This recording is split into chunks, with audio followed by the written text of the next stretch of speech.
I wanted to encourage you to think differently about what you get when you heal and to look at what is actually the gift when it comes to healing your physical body, your emotions, your mind, your nervous system, anything with regards to the physicality of being a human being.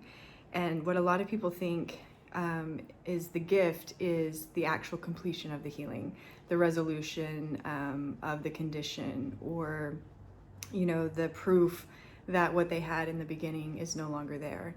And my perspective from working with a lot of people and through healing on my own is actually quite different. From what I've experienced, it is who I became because of everything that I did.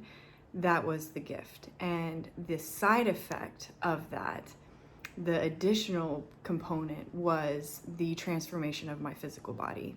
And so when it comes to everything that you're doing in life, this will change how you select your therapeutic intervention, and it should also change how you see the interventions that you're already choosing, and to put weight on the ones that will not only drastically change your physical body, but will also drastically change the totality of your life and the totality of your experience as a human, as a living being on this planet for whatever amount of time that you get. Because if you just think that the perfection of the body or a completion point is the gift, you're going to miss the greatest gift of all. And it really is in those moment-to-moment choosings, those day-to-day efforts, and everything that goes into transforming a life. That is the gift. Who you become because of the healing that your body has asked you to do is so much more valuable than the outcome that you will get when the body has completed that healing.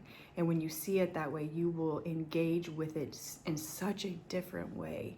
You will choose things differently, not just to do a quick protocol, not to manipulate your physical body to get a desired outcome, but to be the cause to the effects that you desire in your life, and to know that the repercussions of all of those choices and the manifestation of what those actually hold in a life is so much more powerful, again, than just the results. And I think about even growing up, I grew up on a farm, and my parents instilled so many different things in us. And I remember one summer we were actually, after we had actually moved to the city, we wanted a swimming pool one summer. And we wanted the above ground swimming pool, like the big one. And there were 4 of us. And my parents told us that if we worked that summer, if we hoed cotton that summer, we would get that swimming pool. And I look back and I know that so many things that are so great about me and the lessons that I learned because of how we got the swimming pool were the value, not the fact that I got a swimming pool back when I was in, junior high or elementary.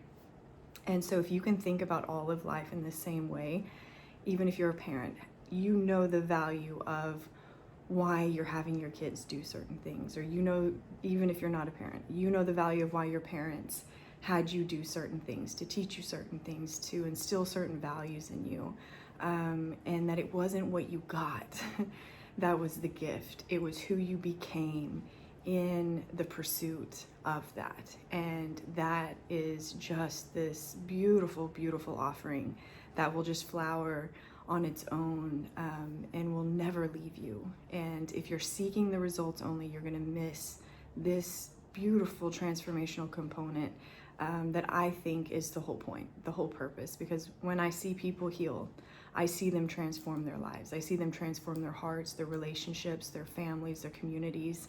And it was because their physical body asked them to initiate a change, and then they listened, and then they took action wholeheartedly and committed to what was required to get the outcome they wanted, instead of taking a shortcut to just get the thing that they thought would be the gift. So think about it, put that on your life, on your experience, wherever you're at. If you're going through a hard time, I always, tell my patients, I'm glad because there's a gift in it. And it's hard to go through those times. I go through my own times, but every single time when you look back and you pursued something with purity, with the most beautiful intentions and motives, and really took truthful action, again, the result is something that you will look back and be like, I'm so glad that happened. I never want to do it again, but I see the value and how it has transformed my life, my heart, my mind, my soul, my family, my relationships. And I see the value even in the challenges. So think on this. Be kind to yourself if you're going through a hard time, and persist. In these hard times is the times that you need to persist the most, and that's where you get the most magnificent medicine out of that beautiful journey that we call the healing journey.